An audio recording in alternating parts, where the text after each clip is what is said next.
It's hard losing a child, right? And when somebody young dies, you obviously think how much of their life they had ahead of them. So you can't help but think that it was wasted. Even today, the bedroom of Niti and Ujjwal is the same. We've not even changed the mattress. And even a pencil or a pen used by Niti and Ujjwal is still with us. Here was a story where I was like, it wasn't as tragic as it is. These people made good of their life. These people took this tragedy and then said, you know what, this happened to us. There has been a lot of delay. You know, in this case, it's taken quarter century. I mean, somebody spending your entire life and you still denied justice. Because what I went to the court was to get justice. All I received was a judgment. Shekhar. Neelam. वो उन्नति कहाँ है वो? क्या पहना था? Yellow top, blue jeans. कहाँ है उन्नति उज्जवल? I don't know, Neelam. वो nurse ने शायद किसी को. Just wait.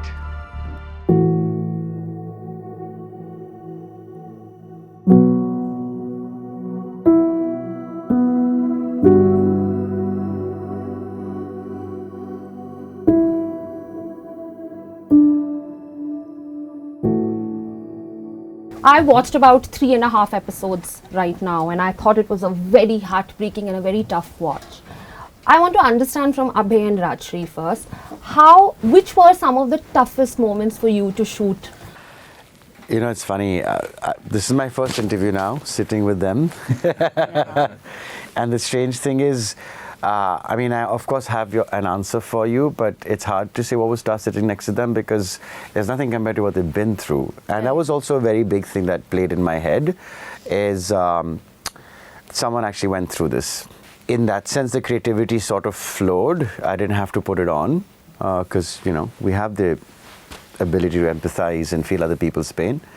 Getting out of it was more difficult because it's easy when it's fiction. You just go back to your life. I've also been through experiences where I wasn't able to shake off a character I'm playing early in my career, and I realized it was very harmful towards me. Okay. So I'd conditioned myself pretty well to get out of it. When I'm in, I'm in. When I'm out, I'm out. But in this case particularly, it was difficult to get out. And so as far as being tough is concerned, knowing what they went through, nothing was tough. When I met them, I'm like, wow, okay, that dynamic does exist, you know. Neelam is so fiery, you know, she wears her heart on her sleeve. Shekhar is like a grounding influence on her, but that he holds this intensity back within him, he doesn't necessarily let it go. So I think that was something that I really enjoyed discovering. What were some of the tougher moments for you to shoot in the series? That, if I may, that TV interview when we sit, you had 3 pages of dialogue, was it lit? Yeah, 3 pages of dialogue. Yeah, that one, even with the media, the last sequence. Yeah. But yeah, I feel, you know, of course, the script was so well written, conceived, and the way Prashant was explaining, I could just see that, okay, he knows Neelam in and out. Why did you feel like you wanted to invest not just in the story of the Krishnamurthys, but, you know, the other families, the Sudan family who you've called Kishanpal, or, you know, the rest of the family? Why did you feel the need to invest in this particular story? I think I was also just really inspired by these 2 incredible individuals who are sitting with us today.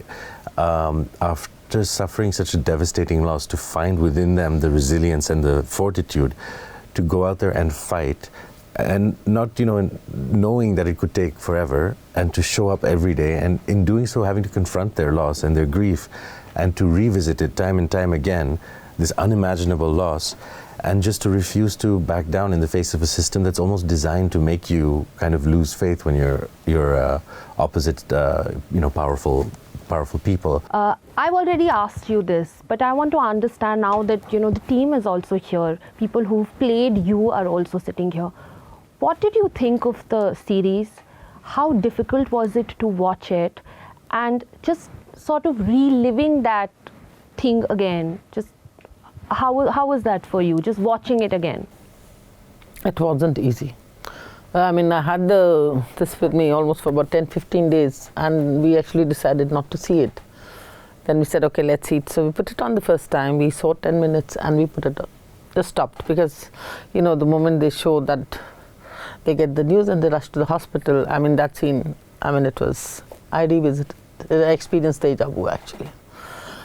So I told Shekhar, forget it, we can't watch it, and we just left it. And it was after that, after about another 10 days, I said, okay, let's just see it. So, but it was very traumatic.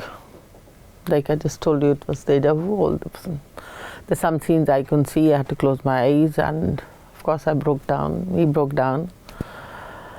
It's easy, you know, when you're given a script and you do that, it's a fiction, it's easier to do it. But then you have to do something, somebody actually who's still alive. Unfortunately, we're still alive. So, I mean, so it's difficult for them because they would expect, oh, we're going to be compared. Shekharji, in the series, there are some very delicate moments that are a part of it. For instance, when it's Ujjwal's birthday and there is a cake that has to be hidden from one place to the other. You know, when you were, or the sequence with the toothbrush, for instance, when you were watching the series, what kind of memories were coming back to you? Of course, yes, because I want to share that even today, the bedroom of Niti and Ujjwal is the same. We've not even changed the mattress. And even a pencil or a pen used by Niti and Ujjwal is still with us. And we even kept the cards which they gave us. And Niti was good in giving cards. And she used to give 4, 5 cards to me and Neelam on her birthday, and we used to give them cards. And I have all the cards with me right from 96, 94, 95 onwards. And it's the same, the way they left the bed, the way they, you know, like Ujjwal's, that he had told one of my friends to get a He-Man, the wrestler, and that is there, and that their stuffed toys, everything is there as they left the bed. Even today, it's the same. Their study table and the books which Neelam got for them, you know, and Tell Me Why series and about all other nations, everything is there. We have not changed anything. So it was, yes, when he sees the toothbrush, I told Neelam also, that scene has been beautifully done. You know, I wanted to ask the both of you this question. When you were shooting or when you were reading the script, at the time, the Uphaar case was still in courts. Is it a frustrating experience that something that happened 25 years ago, that now we're portraying, is still in court? So it wasn't a surprise to me. When I got the script, that was part of the reason why I found it more interesting and intriguing. Because here, Prashant had already, it's not just their lives, but even the system. The whole idea of this is the system and us. Right. So their story is to inspire others to say that this is the situation we are in. This is this case. But there's about, what, 4 crores? 4.5. At least the last time I read. Yeah, more than that. Yeah. Sadly, I had a numb reaction to it because that's something I grew up with knowing. Right. You know, and it became also one of the reasons to do it. But, yeah. Rajshri? Yeah, it is frustrating. You definitely, you know, it angers me. And I feel that, you know, we have to do something because action has to be on ground. And that's what, you know, apart from, of course, going with the case and all, they're working on changing the, you know, safety and regulation. They're working on changing us. Both of them, every day they got up and they said, okay, we have to walk. Not just for us, but for everyone, for people. Right, right. Prashant, I want to understand what Neelam ji had told me was that, you know, you were the person who had spoken to them at length. Of course, it's based on the book. Why did you not let your actors meet Neelam ji? And I mean, was it a conscious decision? Yeah, it absolutely was. I think what often happens when you're portraying real life people is it's a slippery slope. You know, that you can go all the way down with prosthetics, and you can start to, you know, really embody the physical characteristics of a person, and sometimes it's easy to lose focus on that. With a story this moving and this tragic, I think for us the priority was that the audience, we should try to come as close as possible to have the audience understand what not only Neelam and Shekhar went through, but all the people who were, you know, who also suffered losses that day. So our goal was very clearly, we want you to understand, as to the best of our abilities, what these two people went through. And for that, I think you need a degree of emotional truth. It's very difficult to ask actors to do that because it's an unimaginable loss. Right.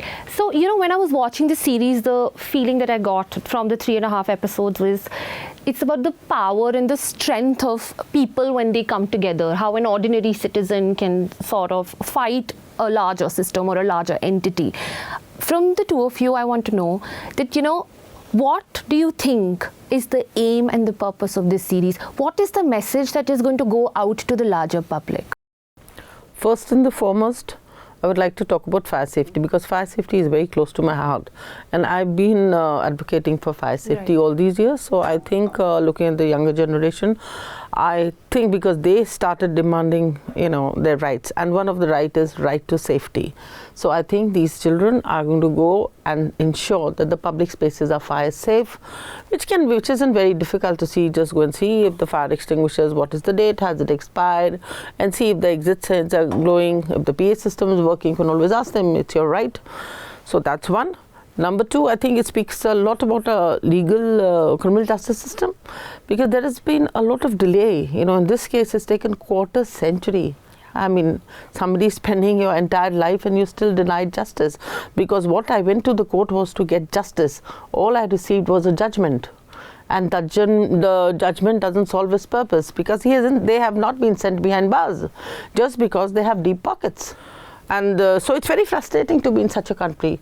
I feel I should have left the country 25 years back when this happened. A friend of mine is in States, and he actually asked me, why didn't you come? I said, all right, I think I owe this to my children. I need to get justice for them. And I stay back and maybe I come.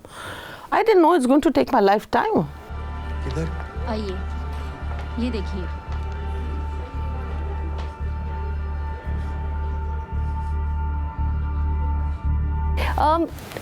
I wanted to understand from the both of you, these are very tough roles to play, of course, very emotionally crueling. There is so much research to be done as well. What compelled you to take this role? So for me, obviously first is always like, do I relate to a script? I can always tell whether it's written by someone who's on the same wavelength as I or not. Right. And plus on top of it, I was familiar about it because I remember seeing it in the news when the fire took place. And so my first reaction was, oh yeah, I remember this. The first thought in my mind about doing a true story is, why are you doing it? Right. And so I could see that there was this sort of, it was almost like shining a light on, again, the other issue we spoke of, the justice system. And then there is the people behind sort of the drive to get justice, How does it round up? So for me, it's like, it's hard losing a child, right? And when somebody young dies, you obviously think how much of their life they had ahead of them. So you can't help but think that it was wasted. But here was a story where I was like, it wasn't as tragic as it is. These people made good of their life. These people took this tragedy and then said, you know what, this happened to us. So their lives matter. Let's use it to make sure that nobody else goes through this. There's a lot more. We have time. But you can go on. But you get what I mean. I do. Yeah. And one of the things that's consistent in my career is that I pick up roles that I can relate to. Right. And something that shines a light on my culture, because it's not just about mirroring a culture, it's also creating culture. So here he was shining a light, mirroring our culture, but at the same time, this is a subject. The more people do films or shows like this, we will create this culture of entertainment based in reality. Actually, when I spoke to my mother that this is what has come to me, and I'm going through all the research and I'm just understanding what it is, and what do you know about it? She said, of course I heard about it, but and my first thought when she said, my first thought was it can happen to any one of us. So that's the reason I feel that this story is so important, because this will reach to many, many, many households. Last question now, and it's not about the show. As actors and as people who are part of the industry, for the last few years we've been noticing this absolutely horrific trend of boycott this film and boycott this actor and boycott this one and boycott that one. What do you guys have to say about this? Is this something that, do you sometimes as actors maybe have that thing at the back of your mind that, hey, maybe I should not pick up this project because there might be a controversy involved and there might be a boycott trend? Abhay? I've never really shied away from being provocative through my work. I mean, that was really the backbone of everything I started off with. Right. As people who create films, shows, acting, you can say this about painters as well, just the medium of art is, can by nature be provocative, Right. you know. As a storyteller, you want to, you know, create dialogue. So you're in a vulnerable zone already. Right. And so now in the middle of that, you throw this sort of intolerant trend of boycotting. I don't know what to say about it. It's for me, I just sometimes sit back and I read the news, and as Neelamji was talking about, you know, there's 70 nirbhayas a day, that there's so much violence, whether it be against women or minorities or whoever, that we are focused upon art and culture. And sure, art can be provocative, no doubt, but it's to what end is it being provocative? Like our effort, at least in this show, has been to bring us together, Right. and to question where we lack as a culture in the system. So for the greater good, it isn't for any one particular community or not. What do you say about boycotting? I mean, my first question is, what is the agenda of the people boycotting? Yeah. Like why? Where do they come from? Because two of your films, Angry Indian Goddesses and Sexy Durga, both have been, at some point of time, been at the receiving end of this, right? So, does this deter you from picking up roles? No, Peace of no, mind? absolutely not. I'm a very calm person inside my head. And I feel that, you know, whatever I'm doing and picking up, I believe in that. And all my characters are real life characters. Yeah. They are there. Durga exists, Lakshmi exists, you know, Subhadra exists, Shobha exists, Neelam. It exists in all of us. She's the one who stood up in that way. So I believe in all of them.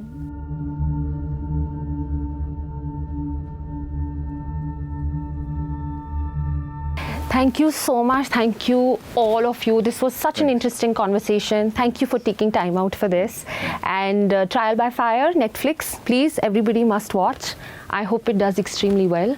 And thank you. Thank you so much. Thank you so much.